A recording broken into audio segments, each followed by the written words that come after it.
بسم الله الرحمن الرحيم. وعن أنس رضي الله تعالى عنه عن النبي صلى الله عليه وسلم قال: من عال جاريتين حتى تبلغا جاء يوم القيامة أنا وهو كهاتين وزم أصابعه.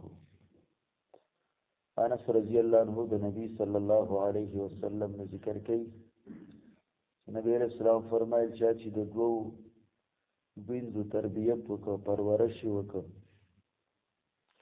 تر دې پورې چې دا بالغ شولې، د قیامت پر ورځ به راشي دا سړی زه او دی به په شان د دوو ګوتو یو.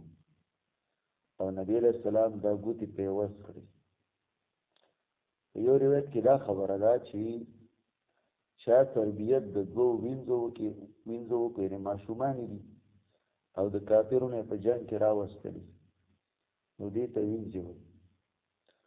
د دې چې تربیت وکړه تر دې چې بالغ شي، نو الله رب العالمین یعنی نبی صلی الله علیه وسلم وایي چې زه او دی به د قیامت پر ورځ باندې داسې د دوو ګوتو په شانتي یو او دا دواړه ګوتې داسې پیوست کړي چې داسې وایي.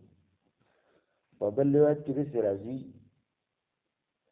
د جاریتین په ځای باندې بنتین یعنی لوریان، د لوریانو تربیت یې وکړه او د هغې خیال یې وساته. نو نبی علیہ السلام وایي زه او دی به د قیامت پر ورځ باندې داسې یو ځای یو. او په هغې کې وجه دا ده، یو خو دا ده چې دا لوریانې چې دي نو دا کمزوری مخلوق دی، نو په دې بنیاد باندې اجر استدار. دویمه دا ده چې د جاهلیت په زمانه کې به خلکو لوریانې جمدۍ ښخولې، نو په دې بنیاد باندې د هغې یو خلاف هم دی. د جاهلیت د زمانې والا خلاف هم دی که نه، چې ته د هلکانو په نسبت د جینکو قدر ډېر وکړي. ٹھیک ده. درېیمه وجه دا ده چې د هلک تربیت خلک بنا بر لالچ کوي. صحیح ده که نه؟ د زوی تربیت خلک کوي خو بنا بر لالچ یې کوي، یعنی دا زوی به سبا له غټ شي نو دی به نوکر شي، دی به مزدوري کوي، دی به کار کوي، نو دی به ماله پیسې راوړي. او د لور تربیت چې دی نو دا صرف د بوج نه علاوه بل څه نشته. ولې که د هغې ته تربیت هم کې او غټ هم شي خو پردي کور ته لاړ شي نو بل کور ته یې باید شي، نو ستا هېڅ یې نه کېږي. البته دغه یو جدا مسله ده چې د زوی د لور په پلار باندې څه دی ډېره خفه کېږي. صحیح ده که نه؟ زوی د الله دومره نه خفه کېږي، خو لور چې ده نو دا انتهایي په پلار باندې ډېره زیاته خفه کېږي. که په پردي کور کې ده اوم خوراک به د پردي کور کوي خو دعاګانې به تا ته کوي. خیال دی؟ او زوی ځان ته دعا نه کوي نو تا ته به څه وکړي؟ هغه ځان نه پېژني.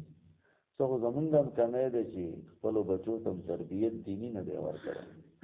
چې دین ورته ونه ښایي نو هغه ځان نه مونځ نه کوي، چې مونځ نه کوي نو دعا به څه وکړي؟ زه کله کله وایم چې که دینداره بچی که نه هم کوي دعا مور او پلار ته، نو یو ځل به خوله خطا شي چې رب اغفر لی ولوالدی، نو هسې دې څه پکې راځي رب ارحمهما کما ربیاني صغیرا وغیره.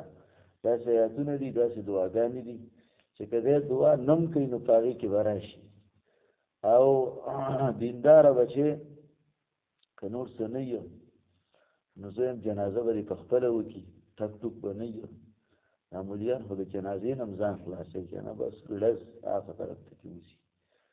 نو که دینداره خپل بچی د باندې ودرېږي او هغه جنازه کې نو انشاءالله د سترګو نه به اوښکې هم رواني او الفاظ به هم وایي. او په دې حدیثو کې داسې دعاګانې دي چې مشکات کې روایت دی، یو صحابي وفات شوی دی، نبي علیه الصلاة والسلام پې جنازه کوي. هغه داسې دعا وویله چې هغه بل صحابي چې کوم شاته ولاړ و هغه واورېده.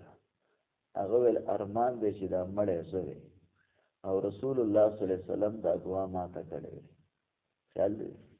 نو د دې وجې نه که نور څه نه وي نو دینداره بچی هغه به ستا جنازه وکړي، ستا په غسلو کې به شریک شي او ستا چې کوم دی نو قبر ته به دې کته کي وغیره وغیره دا کارونه به ټول کوي